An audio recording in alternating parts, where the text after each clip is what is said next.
Salamatan. Humihingi po ako, Panginoon, ng kalinisan sa bawat isa sa amin. Forgive us, Lord, sa mga bagay na nagawa namin na nagpalungkot po sa inyo, Holy Spirit. At habang kami po ay nagbubulay-bulay sa inyong mga salita sa pamamagitan po ng mga slides po today, Panginoon, bigyan niyo po kami ng conviction, Lord. Bigyan niyo po kami ng tunay na kaalaman upang mas lalo po naming maunawaan kung ano po ang nais ninyo para sa amin ngayong araw. Pinupuri po namin kayo, O Holy Spirit, at salamat sa kalakasan. And kahilingan ko din, Lord, na manatili po ang koneksyon sa bawat isa, Panginoon, lalo na po sa akin dito sa New Corelia right now. So, thank you, Lord. In Jesus' name, amen and amen. Okay. So, ito po yung ating topic for today. Wala siyang title po na nakalagay. Ito po yung na-send po sa akin. So, siguro assignment na lang po natin lahat ito ngayon. After ko po siyang basahin, after po natin siyang i-discuss, no? Ano po yung pwede nating ilagay na title po dito? Or kung mayroon na po ngayon sa inyo, pwede siyang tawag dito, magbigay. Siguro pwede na po, ano, ayan, no, sa first slide, The Living God. Okay lang po, The Living God.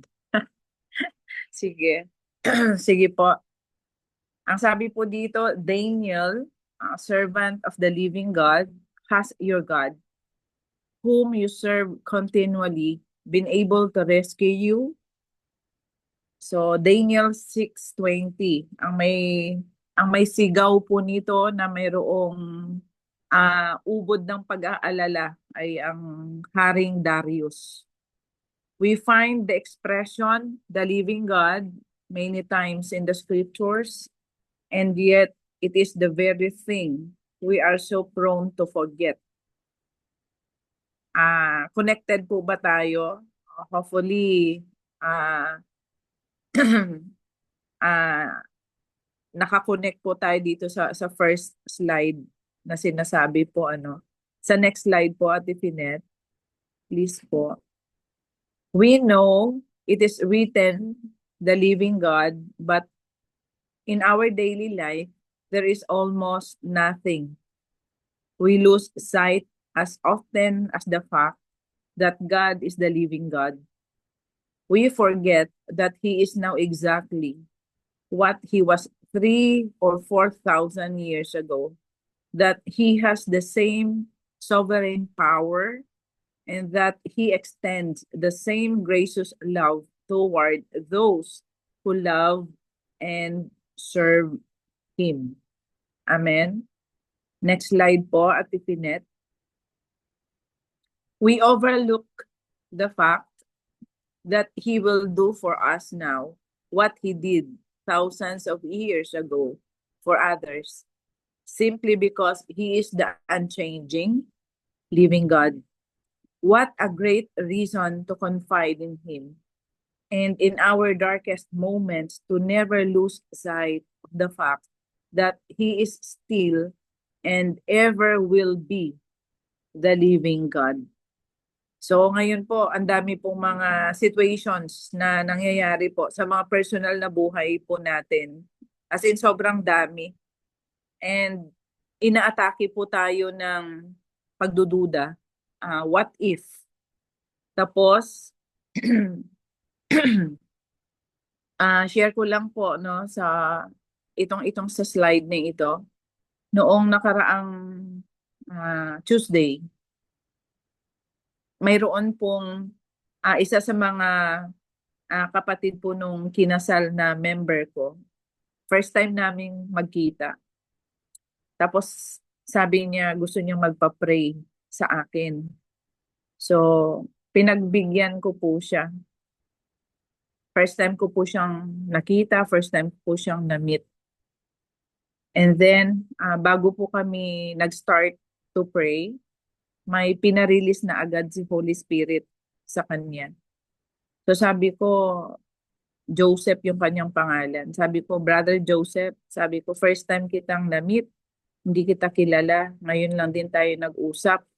Pero sorry ha, may pinapasabi na si Lord sa'yo. Ang pinapasabi po, kaya ka masyadong burnout kasi ang dami mong if. And then, bakit ka nababurn out? Kasi kinukuha mo ang glory.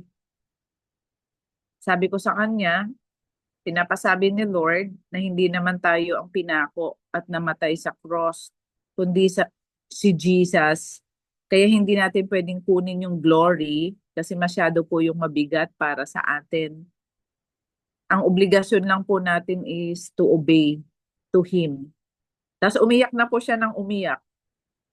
Tapos tuloy-tuloy po siyang nagkwento na, opo, totoo po yun. Kasi po ang feeling ko sa sarili ko, ang galing-galing ko na hindi ko na kailangan ang advice ng Panginoon. Ang galing ko sa secular na work, ang galing ko sa ministry. Kasi po sa church namin, halos ako po yung pinagkakatiwalaan ng pastor para i-manage po ang lahat. Kailangan po maganda ang outcome ng mga activity. Lahat po yun kaya kong gawin, sabi niya. And then madami po akong discipleship. Kaya lang sabi niya, nababurn out na po ako, napapagod po ako sa kanila kasi lahat na lang po ginawa ko sa kanila, pati finances po. Talagang nagpapalabas ako ng todo pero nakikita ko po hindi po nagbabago ang kanilang buhay. Tapos naghihintay po ako ng puri. So tama po yung pinasabi ni Lord, opo pastora. So iyak po siya ng iyak. Talagang no, ang Panginoon talagang buhay po siya from the word living God. Kilala tayo ng Panginoon mula sa pinakakaloob-looban ng ating buhay, maging ang ating iniisip as in and everything. Buhay ang Diyos.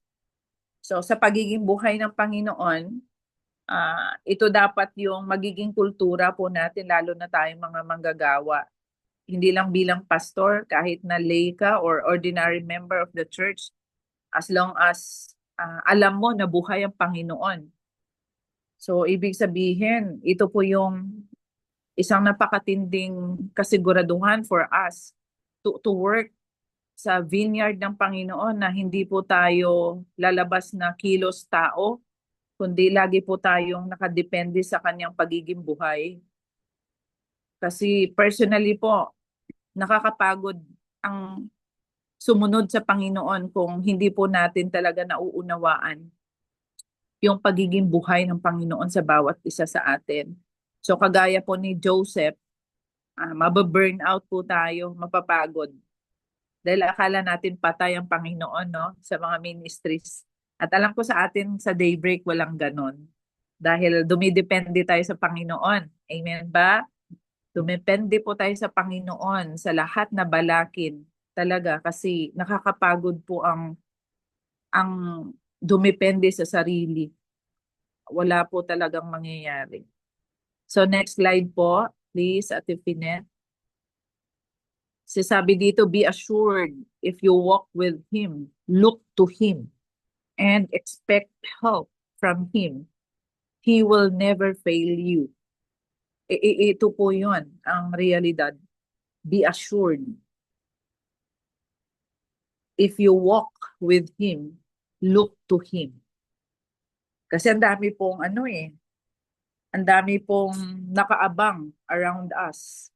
Madami pong boses na pwede pong mag-suggest kung ano po ang dapat gawin. Madami din pong offer ang mundo. Pero ito po yung isang kasiguraduhan na kailangan po natin maging kultura sa buhay. Kahit sa ating mga personal na buhay. We should look to Jesus kung ano yung ginawa niya sa cross. Sa mga pagkakataon na parang hindi na natin alam kung saan pupunta yung ating mga hakbang. Lalo na pagdating sa decision making. And I'm sure, kapag narinig po natin ang boses ng Panginoon, mag-expect po tayo ng tulong doon sa sinasabi niya, ano? At higit sa lahat talagang sumunod. Kasi ang sabi po dito, He will never fail us. Hindi po niya tayo bibiguin. Amen. Next slide po, Ate Finet. So ang sabi po dito, an older believer who has known the Lord for 44 years wrote the following as an encouragement to you. Sabi niya, God has never failed me, even in my greatest difficulties, heaviest trials, and deepest poverty and need. He has never failed me because I was enabled by God's grace to trust Him. He has always come to my aid. Amen? God has never failed me. Sabi niya. Kung ito po, itong believer na ito, hindi po binigo ng Panginoon, lalo na tayo. Ganon din po tayo. Hindi po tayo bibiguin ng Panginoon kahit na anong paghihirap pa ang ating mararanasan, kabigatan sa buhay, deepest poverty and need. Ito, may sharing pa ako dito. Pwede bang sabihin ko, Pastor Rory? Okay lang, paintulutan niyo po ako. Pastor Rory hindi sumasagot. So sige po, ito yung aking yung akin pong patotoo dito. Dito po sa Davao, may isang church member kasi nakita niyo po yung aking telepono na mabagal, tapos blurred yung picture, as in matagal na po kasi ito. Grade 10 pa lang ang aking bunso. So graduate na po ng college, no? Si Chloe. Imagine niyo yun, matagal na. So minsan, mayroong tawag dito, pumunta kami sa mall.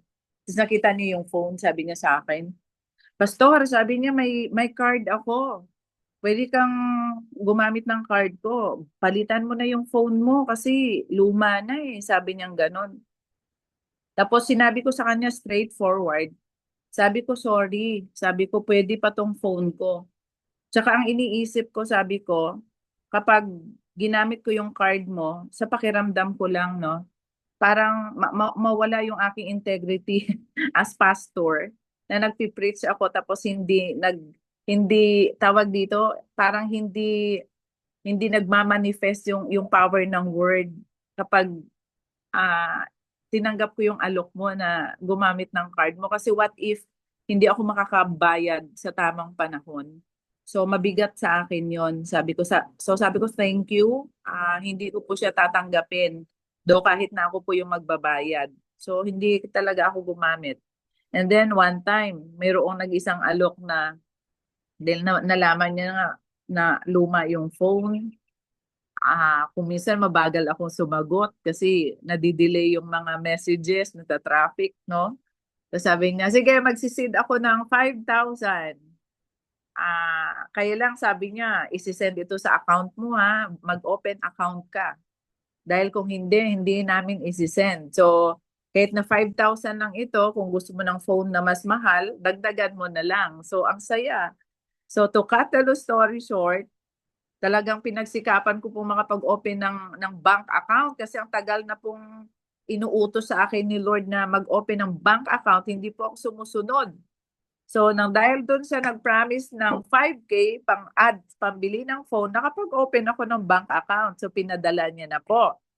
Alam niyo po, pagkalipas ng ilang araw, dumating yung girlfriend ng anak ko, sabi niya, Tita, may gift ako sa'yo. So, ano yung gift niya? Bagong telepono.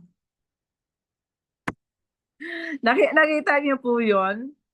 Kasi sometimes, talagang alam ng Panginoon, no, kung ano yung needs. Alam ng Panginoon kung hanggang saan lang yung ating kapasidad pagdating sa finances.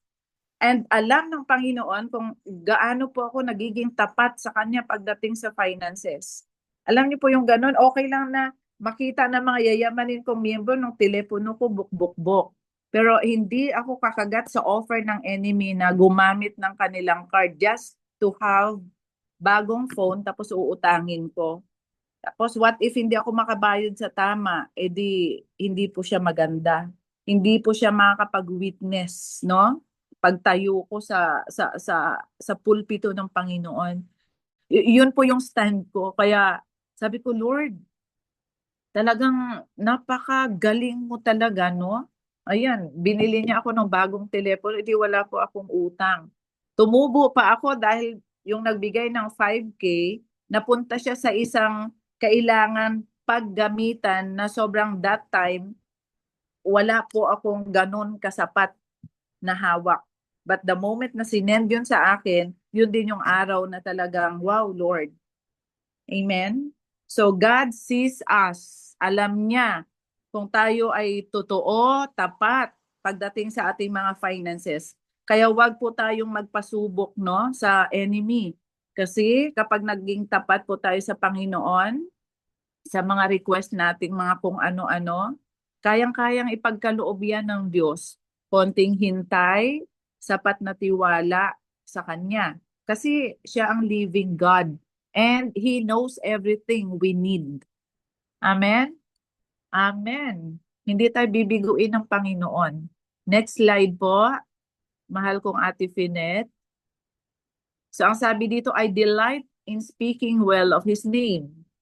Sabi ni George Moeller Martin Luther, deep in thought and needing to grasp hidden strength during a time of danger and fear in his life, was seen tracing on the table with his finger the words, He lives, He lives. This is our hope for ourselves, His truth, and humankind. Next slide po, Ate Finet. People come and go. Leaders, teachers, and philosophers speak and work for a season and then fall silent and powerless. He abides. They die, but he lives. Tama. They are lights that glow yet are ultimately extinguished. But he is the true light from which they draw their brightness, and He shines forevermore. Kita niyo po yan? Na napawisan tuloy ako sa power ng ano na ito, binabasa ko. Next slide po. So Alexander McLaren, hindi ko alam kung tama yung aking pronunciation. One day, I came to know Dr. John Douglas Adam, Rothschild's paano basahin do? Galwadet Trumbull. I learned he considered his greatest spiritual asset to be his unwavering awareness of the actual presence of Jesus. Next slide po, Ate Finet. Para story po ito. So nothing sustained him as much, he said, as the realization that Jesus was always actually present with him. This realization was totally independent of his own feelings, his worthiness, and his perceptions as to how Jesus would demonstrate his presence.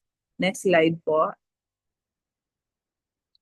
Furthermore, he said, Christ was the center of his thoughts. So tayo po ba si Christ yung nasa sentro ng ating kaisipan? So whenever his mind was free from other matters, it would turn to Christ. Whenever he was alone, and no matter where he was, he would talk aloud to Christ as easily, as naturally as to any human friend. That is how very real Jesus' actual presence was to him. So nakita niyo po yun yung kabuuan ng kanyang kaisipan. Talagang ang nilalaman ay ang Panginoong Hesukristo. So ano kaya ang magiging outcome ng kagaya niya para sa atin na walang ibang nilalaman ng ating kaisipan kundi ang Panginoong Hesukristo? So ina-imagine niyo po yon kapag yung ating central mind walang laman kundi ang mukha ng Panginoong Hesukristo, the living God, our sustainer, So talagang kahit na gaano po kabigat, no, ang mga bagay-bagay, talagang hindi po mararamdaman yung bigat. Ba't ko po nasasabi? Kasi yan po yung nararanasan ko actually. Sa dami po ng ginagawa ngayon, madaming mga iba't ibang kinakausap. Kahit na sinisipon ako, ina-allergy, inuubo, para kakagaling ko lang po ng ng Bukidnon for 2 days para sa church conference. Hindi po yun madali kasi hindi po magaan ang daan. Umuulan, mahirap. And so grateful kasi napaka mapagmahal ng aking mga miyembro, no? Yung mag-asawang Ate Ruth Labargan and Kuya June, mga senior citizens, pero si Kuya June yung nag-drive sa akin papuntang Bukidnon, Balikan. At masarap po silang kausap. Kahit na hindi po madali dahil mga positive vibers po sila, hindi po stressful, no, yung lakad. Ito po yun eh. And I believe kung talagang sa buhay natin, sa everyday na buhay natin, talagang walang makakaalpas, no? Walang makakaalpas na pangit na sitwasyon kapag sakop ng Panginoon ang kabuuan ng ating kaisipan. Yung tipong naglilingkod ka kasi ang pinaglilingkuran mo ay buhay na Diyos. Sino ba ang mapapagod nun kapag yun yung understanding natin sa paglilingkod? Nasa right path yung ating mentalidad sa paglilingkod sa Panginoon. And I believe kahit na gaano po siguro yung kinakaharap natin, parang wala lang. Kasi alam natin nakadepende tayo sa Panginoon. Like ako, lagi kong sinasabi, Lord, ikaw naglagay sa akin nito. Sinabi ko naman sa iyo, Lord, hindi ko alam to. Ikaw lang ang nagsabi na ilagay ito. I obeyed you. So, anong gagawin ko? So, kung ano pong pinapasabi, yun po ginagawa ko. Regardless kung hindi maiintindihan ng marami, as long as sinabi ng Panginoon, yun ang gagawin ko. Kasi ayaw ko pong mapagod. Ayaw pong ma-stress. Kasi maraming hard people sa ministry. Iba-iba differences. Kahit ako minsan, mahirap din ako kausap. Pero yun lang yung assurance para sa akin. The moment na marinig ko ang sinasabi ng Panginoon, okay lang na maraming galit. Yun kasi sinabi ni Lord eh, sumunod na lang tayo. Amen. At yung outcome naman talaga makikita mo, victory. Kasi even sa mga finances, mga imposibleng mapunuan, napupunuan na hindi po ako lumalabas na mukhang nagpapalimos, but the Lord, siya po yung nagmo-move. Kasi sinabi mo, Lord eh, sumunod lang ako. Oh, wala, kulang. Alam niyo po yung ganon? Grabe ang Panginoon. Sobra. So next slide po, Ate Pinet. Last na ba yan? Okay. So ito na po yung last. Ano na pong oras natin ngayon? Time is 1:37. So sa akin pong pagtatapos, gusto ko pong talagang ipagmalaki, no, ang Panginoon nating buhay. Sobrang buhay ng Panginoon. Kaya yung prayer ko sa bawat isa sa atin, mga daybreakers, dumepende po tayo sa Kanya. Siya po ang buhay.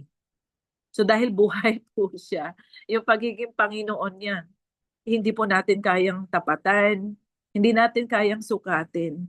So yung encouragement ko po sa bawat isa sa atin, talagang pagkatiwalaan po natin ang buhay na Panginoon. Kasi pag binalikan po natin yung truth, siya naman ang nagmamay-ari sa atin. He created us. God created us. So ibig sabihin, alam niya ang pinakapuno at pinakadulo ng buhay natin. Kasi siya yung author. So ibig sabihin, apart from His strategies, apart from His plans, wala po tayong magagawang matino.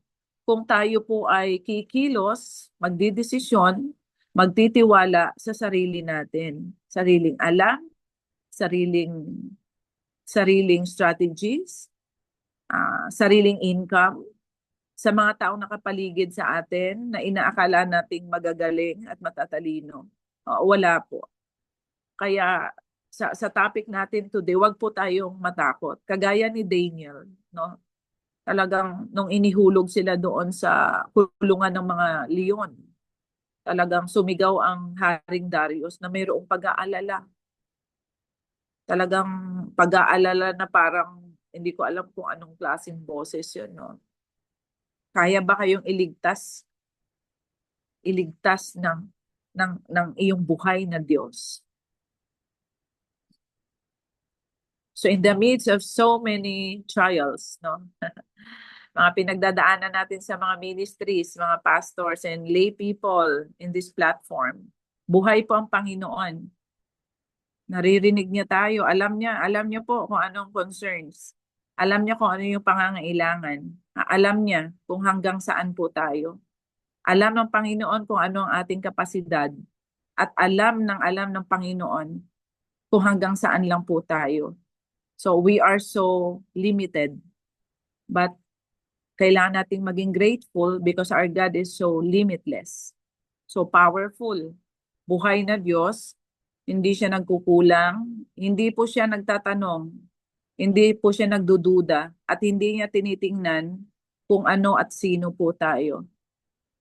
Ang kanyang naturalesa is to lift us up because God is so obligated ibigay lahat ng ating kailangan dahil hindi siya ang Diyos na pabaya na basta lang tayo nilikha at tatalikuran. So lagi po nating tandaan, pagkatiwalaan po natin ang Diyos at magkaroon po tayo ng isang masunurin at marunong sumunod na puso para sa kanyang trabaho sa ubasan. Trabaho niya to, pinagkatiwala sa atin, ministry ng Panginoon ang hawak natin. So kung ano yung mga ministries na mayroon tayo, kung ano yung project, may budget. So ang warning lang talaga sa atin pare-pareho. Talagang tawag dito, yung ating integrity, no?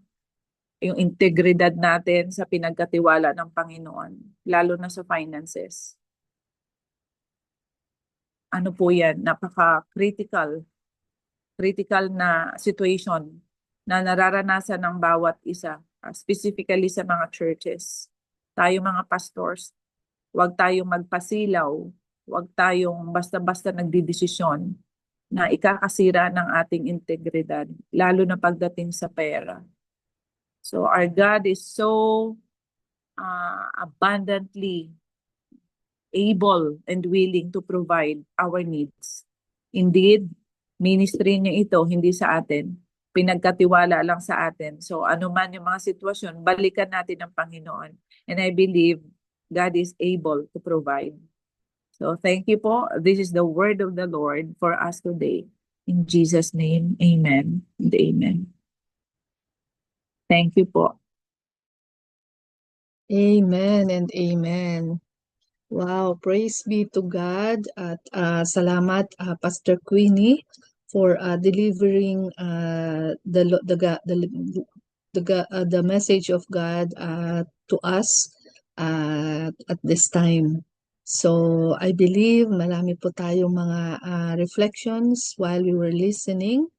I believe marami po tayong kung merong mga fresh revelation si Lord and praise God. It's not an accident na nandito tayo at narinig po natin yung mga yon. Maybe just the thing na kailangan nating marinig to remind us or to reveal to us kung ano po yung kalooban ng Panginoon sa buhay natin. Diba? Maybe meron tayong mga questions, meron tayong mga tinatanong kay God, and prayerfully sorry. This is God's way of answering yung mga questions natin. Sorry po. So with that in mind and in heart, let us now proceed to our next part of our gathering, and that is our prayer blast. yung prayers po natin. So, unahin na po natin yung ating yung ating pillars of society, which is today we are focusing on the mountain of influence on education. Tama po ba? Tama. Education. Yun. Dito po, mag-a-assign lang po ako ng mga prayer leaders para tuloy-tuloy na po tayo at diretso na tayo. So for the Pillar of Society on Education, hilingan po natin si Sister Rona. Are you able to lead in prayers dito po sa education as the Pillar of Society? Sister Rona? Yes, ate. Are you able? Thank you po. And then for the nations and the governments, hilingan po natin si Pastor Jenny Lynn. Pastor Jenny Lynn, are you able to unmute po at mag-lead sa prayer, Pastor Jenny Lynn? Yes po. Thank you po, Pastor. And for the church and ministries, hilingan po natin si Sister Flora. Pwede po kayong mag-unmute, sis. Sister Flora, pwede po kayong mag-lead sa prayer dito sa church. Okay lang Okay po, po. sis? Ayun, thank you po, Yes po. sis. Thank you po. And para po sa healing, hilingan po natin si Kuya Virgil. Okay lang po ba, Kuya Virgil? Pwede po kayong... Ayan, thank you po, Kuya Virgil. Dito po sa healing. So tuloy-tuloy na po tayo. And then si Pastor Queenie na po ang mag-a-assign mamaya kung sino po yung magko-closing prayer. Or siguro kayo na rin po, Pastor Queenie, yung ating closing prayer and benediction po mamaya. Sige po. Okay lang po. Thank you po, Pastor Queenie. So, yun po, tuloy-tuloy lang po tayo sa mga prayer leaders. And for the rest of us, we will pray in silence and we will agree with the prayers po ng ating pong mga leaders. So, one after the other hanggang sa matapos po. Sige po, pwede na po tayong mag-umpisa. Thank you po. Our Heavenly Father, our all-knowing and all-seeing God, Father, we're just lifting up to you this pillar of society education. Lord, there's so many establishments and departments of education in every single nation, every single province or cities and towns, Lord God. We're just lifting everything to you, Lord. All those who are working in this industry, in this field, Lord God. Father, we pray, Lord, that everything, Lord, that they do and share the information, the knowledge, Lord, that they give to all their students, pupils, and those who are studying, Lord, in their establishment will be truth, Lord God, will be things, Lord, that you approve, Father God. Lord, we know this is important because as children grow, they need all the information. And Father, we ask for godly wisdom for all those who are working in the educational system, Lord God, especially those Christian colleges, Christian universities, seminaries, Lord God. Father, we pray that you give them the godly wisdom and knowledge, Lord God. So the people that use or go to their schools and colleges, Lord, will have the right wisdom, Lord God, so that there will be no fake news or no information, Lord God, that can harm their soul, Father God. Father, we just pray, Lord God, for those who are struggling, that they will have the divine provision, Lord God, from you, and also especially those in the remote places, Lord God, where there is no financial resources and support, Lord God. Father, we ask for more people who can donate or who can provide for the needs of the students, Lord God. And Father, we know that there's so many uh, systems, there's so many ways of communication, and also like the media, the television, the radio, they're also source of education, Lord God. Father, we ask that you guide all those people who are in charge of this, like the head teachers, all those things, Father. We pray for godly wisdom too for them, Father God. And Lord, we'll just give everything to you, um, to sort out all the things that need sorting out, Lord, in this world. We know, Lord, that you know everything that's going on in this earth. And Father, we just leave everything to you. May your will be done here on earth as it is in heaven. In Jesus' mighty name, amen. Amen. Amen. Hallelujah, Lord Jesus. Oh, Abba Father, in the name of Jesus. Hallelujah. Father, once again, Lord, we pray right now, Father, Lord God, we pray for our nation, Lord Jesus. Hallelujah. We know, Father God, what you have said, Lord God, that righteousness exalts a nation. So we ask, oh God, your righteousness in the name of Jesus, Lord, across our land, Father. Lalo na, Lord Jesus, ang bansang Pilipinas. We are praying, Father God, na patuloy mo, Panginoong Jesus, Lord, hallelujah, bantayan, oh God, ang bansang ito. Bansang Pilipinas, kagaya, Lord, sa bansang Israel, na pinili mo, Panginoon, at pinili mo rin ang bansang Pilipinas. Dahil, Lord Jesus, this nation is ascending nation, Father.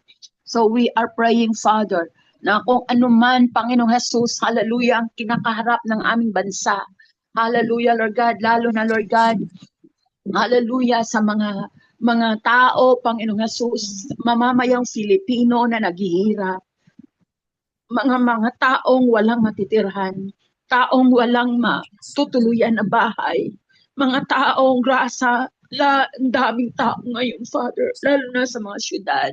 Nandyan lang po, Lord God, sa kalye. Mga bata, Lord Jesus, at nakikita mo rin kung paano po ang mga banal, paano nyo po ini-expose, oh God, ang lahat ng korupsyon. Lahat, Lord Jesus, ng mga bagay, Lord God, na ginagawa ng aming, Lord God, ng aming gobyerno.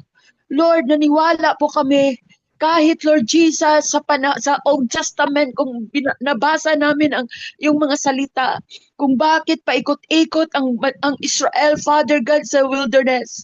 Because, oh God, sinabi mo, Lord Jesus, hallelujah, sa Numbers chapter 14, verse 16 yata, Lord God, na because you have a purpose.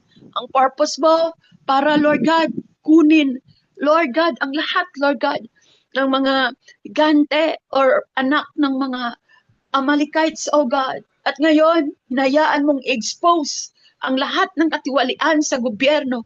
Hinayaan mo, Ama, at nandito rin ang mga warriors, watchmen, intercessors, Father, para, Lord, maranasan naman ng mga tao, lalo na ng mga mamayang Filipino na naghihirap, na walang matutuluyang bahay, walang makakain, mainom ng magandang, malinis na tubig.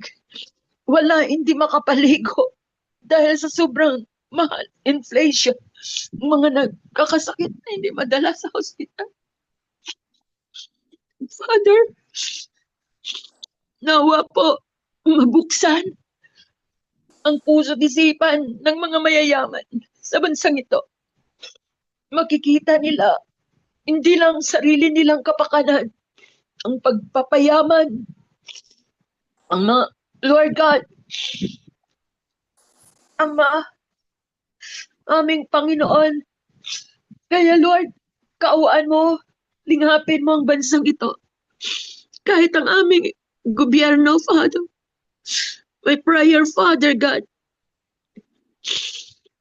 for our national and local government official, grant them wisdom, Lord Jesus, peace, loving, considerate. Because, sabi mo nga, James 3:17, let integrity be their covering and justice their desire. Thank you, Lord. So my prayer right now, to guard our hearts from corruption, Lord, selfish ambition, deception, Jesus' name. Holy God, salamat, Lord, sa passion namin.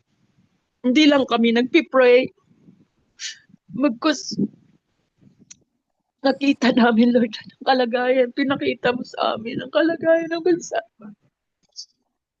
Mga taong punong-puno ng takot. Mga taong nandyan lang, Lord, nangangalimos. Ang dami.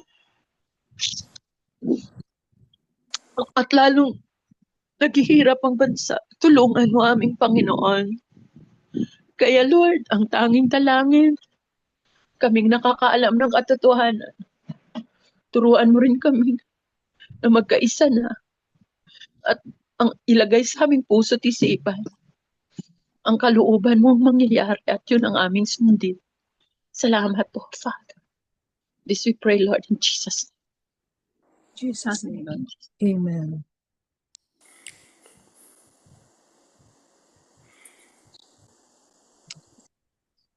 Holy God, mighty God, thank you once again, Lord, for giving us this privilege to come once again into your holy presence.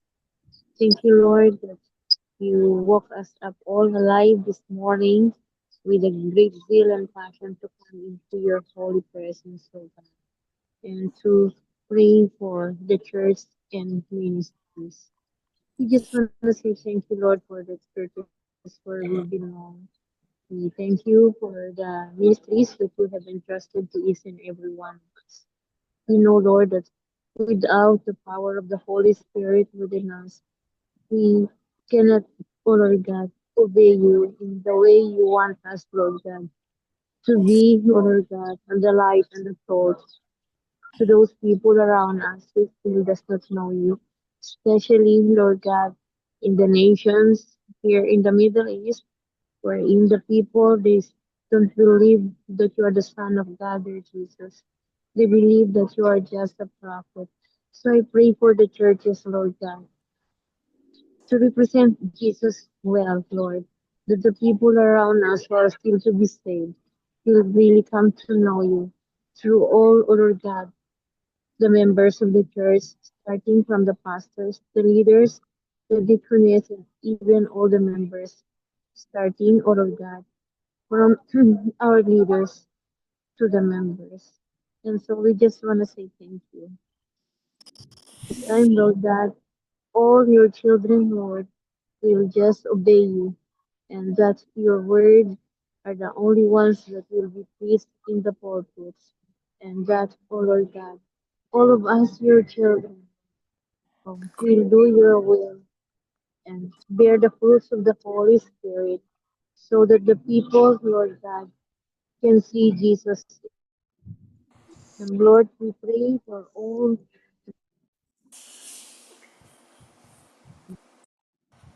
those workers in the street, those, oh Lord God, working behind the scene, Lord, that whenever, oh Lord God, there is a need, only to you, Lord God, we will trust and come for help, Lord, because you are the only provider. And so, Lord, we pray for the pastors, Lord God, those, oh Lord God, who are in need, that you will provide, that everyone will see how you are taking care of your people. And in times of difficulties, Lord, I pray that no one will give up among us, but Lord, we will trust in you alone. And we just want to say thank you, Lord, for the protection that you are doing, Lord God, to the churches, especially those who are persecuted and those, oh Lord God, having freedom into worshiping. Oh Lord, May they give you all the praise and the glory. And the more they will worship you, because,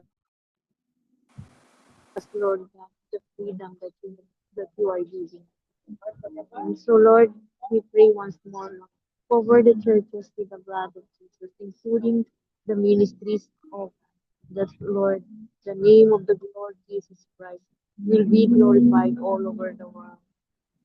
Thank you, Lord, driving out, oh Lord God, every spirit that did not come from you inside the churches, especially, Lord, the spirit of unbelief, disobedience, disunity, oh God, began in the name. And Lord, kung meron lang kami nagagawang mali, Lord God, inside the churches, Lord God, and outside the churches, may you please correct us and forgive us. And let it be, Lord, that the churches and ministries, oh Lord God, are all, oh Lord God, doing your holy will only for your glory. In Jesus' name I pray.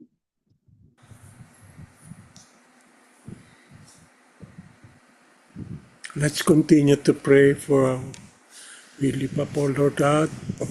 Hallelujah. Lord Father, God, Lord Jesus Christ, Holy Spirit.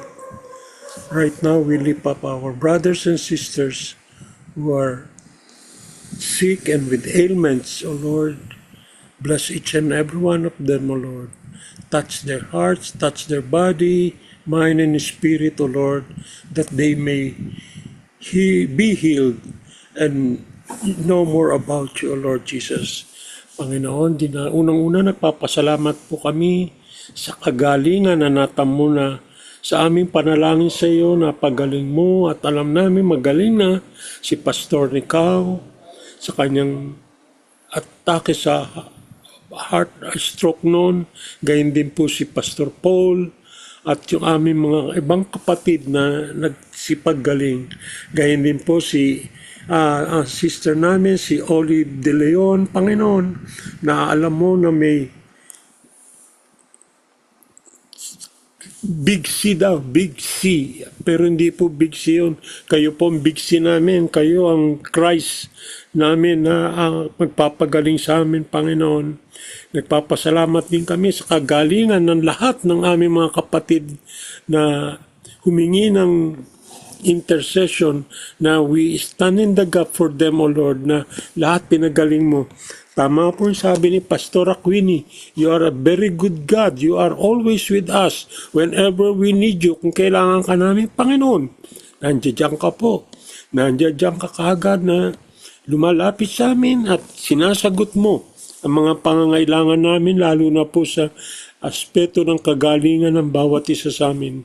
Panginoon, dinadalangin din po namin yung mga doktor, nurses na nag-aalaga sa kanila, Panginoon. Patnubayan mo po sila, bigyan mo po ng tamang karunungan, ng right wisdom and discernment na maintindihan whatever diagnosis they will utter to their patients, O Lord.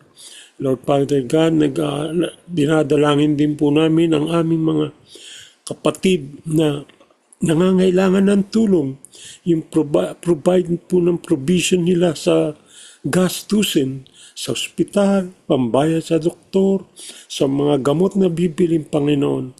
Alam po namin na ikaw ang aming Jehovah Jireh, our provider. At lalo na po ikaw ang aming Jehovah Rapha, our healer hanggang ngayon.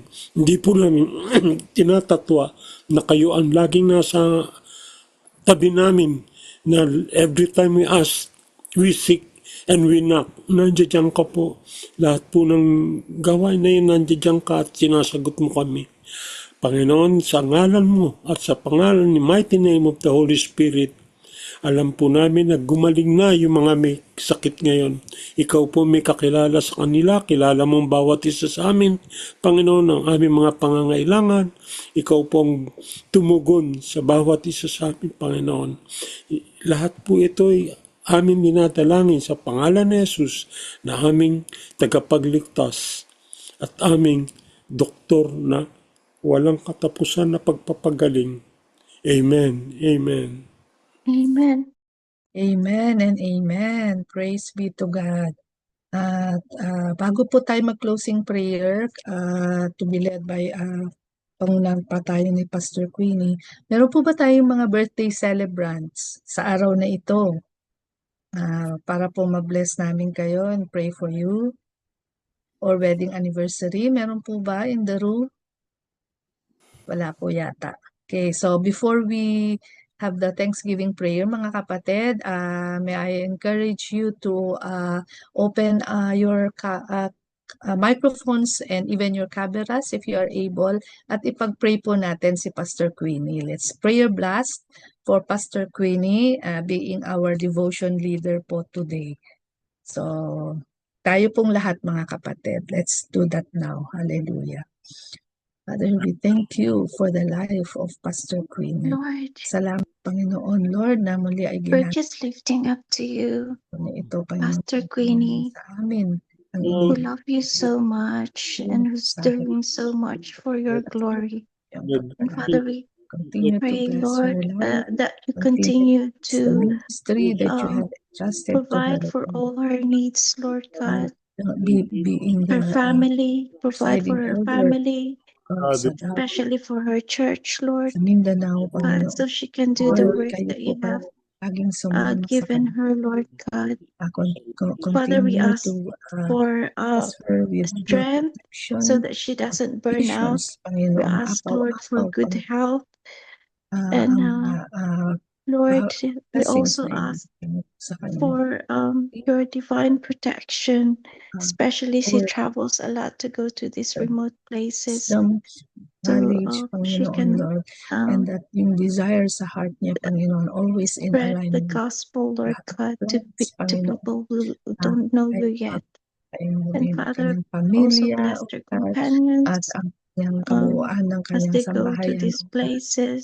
Iglesia, Lord, ang And lugar just na watch over her, Lord God, and every single one that involved in the she's church also so planting blessed by and you. their church. Salamat, Panginoon. Lord, this is our Thank you prayer for in that Jesus' agent mighty heart name. that you have Amen. given her, Panginoon, na she's always willing to be part of the breaking of God. And we give you all the glory. In Jesus' name. And Amen, amen. Amen. Amen. I receive and I believe. Salamat po sa mga declarations. Thank you, Lord. Sige po, let us pray. Holy Spirit, thank you sa buhay po ng lahat, Panginoon, na nasa Zoom, sa kasalukuyan, O Lord God. Pagpalain niyo po ang buhay ng bawat isa, Panginoon. At dalangin ko, Lord, na kung ano ang kanilang mga itinataas sa inyo, Panginoon, as long as it is your will, O Lord God. Ipagkaloob po ninyo ito ng agaran, Panginoon, sa right timing na mayroon po kayo. At pinapasalamatan din kayo namin, aming Ama, sa mga answered prayers, O Lord God, sa mga sakit na pinagaling mo na at papagalingin pa, Panginoon. At salamat sa pananampalataya na kayo ang may akda, O Lord God. Tulungan niyo po kami na lagi kaming tumayo, Panginoon, sa pagiging buhay na Panginoon mo para sa aming lahat. Turuan niyo po kami Panginoon, na laging maalala na kayo ay buhay, na hindi po kayo natutulog, hindi po kayo bingi, kundi nakikita po ninyo ang lahat na sitwasyon sa aming mga buhay.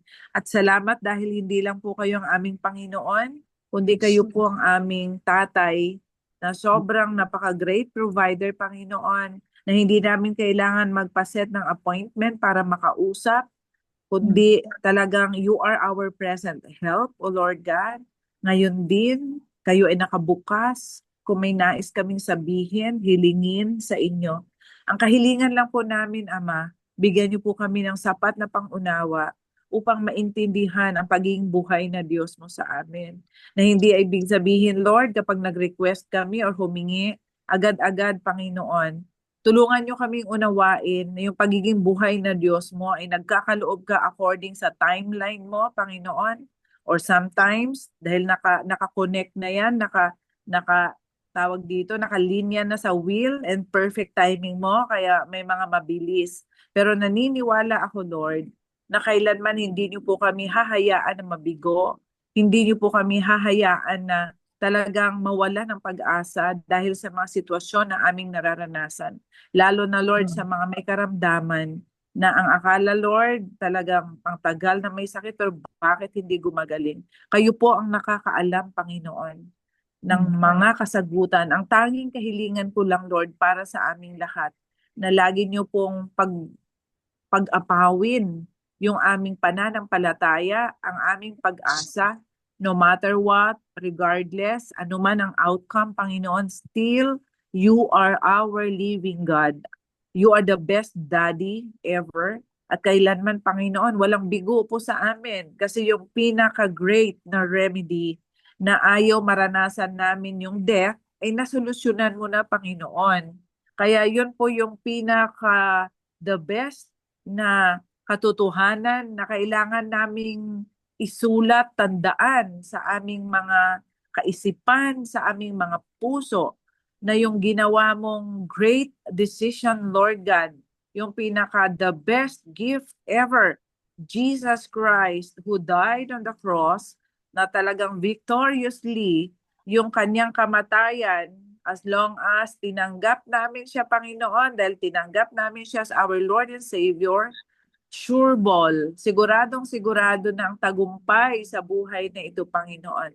Ama, ipaunawa niyo rin po sa amin through the power of the Holy Spirit that we are not in this world, Panginoon. Kaya tulungan mo kami na laging nakatuon ang aming mga sarili, ang aming paningin, Panginoon, sa tamang katuruan. Na kayo po ay namatay sa cross, nabuhay na magmuli, at nang dahil sa inyong pagkamatay, kami ay mayroong buhay na walang hanggan, na hindi na kayang patayin ng kamatayan at hindi na kayang sirain ng kasalanan. And that is the powerful truth, O Lord, na kailangan naming isabuhay sa araw-araw. Kaya sa araw nito, Panginoon, pinapasalamatan ko po kayo sa buhay ng bawat isa. Kung mayroong may financial na needs right now, receive your unexpected blessing from the Lord. And then kung mayroong may karamdaman ngayon dito sa platform, you are healed in Jesus' name. Lagi nating tandaan, no? Talagang ang kagalingan ng Panginoon nag-uumapaw. At kung mayroon ngayon dito, mayroon siyang kahilingan sa Panginoon, kasagutan sa kanyang mga prayers. Talagang the Lord will provide answers supernaturally today. Kung may mga hinihintay ka na confirmation sa prayer mo kay Lord, today, ibibigay ng Panginoon ang kasagutan. So Holy Spirit, thank you for being so awesome para sa aming lahat, Panginoon. Yakapin niyo kami, Lord, every time. Masaya kami, malungkot kami, may sakit o wala, may pera o wala. Lord, thank you. Kasi talagang ang presensya mo ay lagi nag-uumapaw sa buhay ng bawat isa at kailanman hindi niyo po kami hinahayaan na mabigo at luhaan, Panginoon, dahil advance na, Lord, ang remedyo sa lahat ng aming mga concerns. Kaya maraming salamat, Lord, for today. And this is our prayer, Lord, in thanksgiving to you. In the name of the Father, and of the Son, and of the Holy Spirit. Amen and amen. Amen. Thank you. Shalom, Salamat everyone. po.